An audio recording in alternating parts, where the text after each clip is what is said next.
Unleash the power of knowledge and connect with the heartbeat of the African diaspora. Download our African Diaspora News Channel app now on Google Play and Apple App Store. Stay informed with authentic and diverse perspectives, breaking news, and cultural insights. Immerse yourself in a community that celebrates unity, resilience, and progress. Experience the vibrancy of the diaspora at your fingertips. Don't miss out. Empower your perspective today. Search African Diaspora News Channel and join the conversation. My name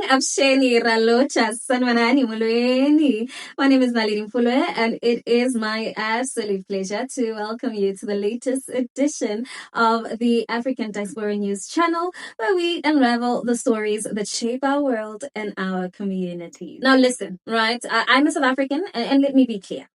I've been saying that this whole white genocide narrative is a whole lot of nonsense and a fantasy. And I believe it needs to be called out for what it truly is, which is a toxic and racist myth that serves only to fuel paranoia and division in South Africa. So when a South African court finally puts its foot down, dismissing this unfounded claim as clearly imagined and not real, it honestly felt like a long overdue victory, and not just for the country, but for the truth in itself. Now, what I find even more interesting is that the court also blocked a $2.1 million donation from a white settler called Grantland Michael Bray, which was intended for the white supremacist group Boeralion. And let's talk about this $2.1 million that Grantland wanted to leave to a group of white supremacists who, according to their own words, want to defend against the supposed slaughter of white people. The last will and testament of the late Grantland, Michael Bray, dated 15 December 2020, has been invalidated by the Western Cape High Court. This after his family successfully challenged it, arguing before the court that the bequest to Boeralion was vague and contrary to public policy, and therefore invalid and unenforceable.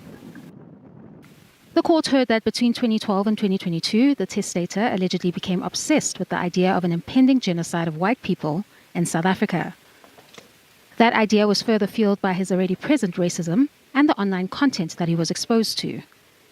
The applicants added that the paramilitary group that were the beneficiaries of the bequest in Bray's last will and testament are mired in quote-unquote racial hatred and military training to actively arm themselves against black South Africans, and therefore their aims and objectives are not in accordance with public policy.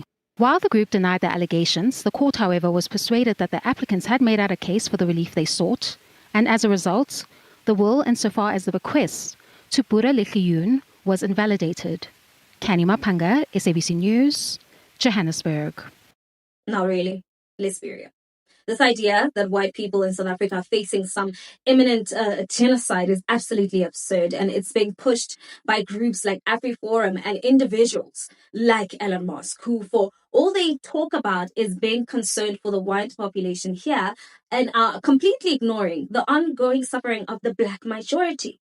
Because for years now, Trump has been spreading the lie about the large-scale killings of farmers in South Africa, and Elon Musk has jumped on this bandwagon, claiming that South Africa's laws are racist and that white people are somehow being pushed off their land, and it's reckless. It's irresponsible, and it's a dangerous game to play because it takes away from the real issues that we as Black South Africans face every single day. I mean, we're talking about the very land that our ancestors were violently removed from during apartheid, and the very same land that was stolen from us. And now, in an effort to undo the wrongs of that past, some land reform is being pursued. But even there, white farmers with all their wealth and power are still somehow playing the victim card.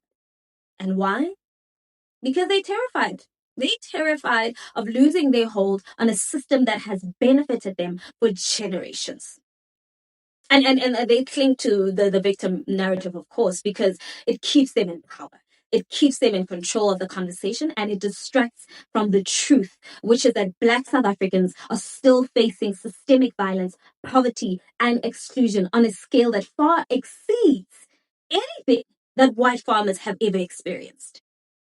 And don't get me started on the fact that Trump, instead of focusing on actual human rights violation, decided to freeze aid to South Africa based on the imagined threat to white farmers. And his actions not only ignore the real issues and struggles that Black population faces, but also attempts to keep a historically privileged group from facing even the slightest consequences for decades of racial injustice.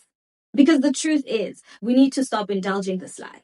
Because the white genocide narrative is a tool, man. It's a tool used by the far right to perpetuate racial fear and division. And it's about holding on to power at all costs, even if it means pushing a fiction that allows them to maintain a sense of superiority. But the reality on the ground is different. White people in South Africa still live better, own more land, and have more wealth than Black people, despite the fact that apartheid ended more than 30 years ago.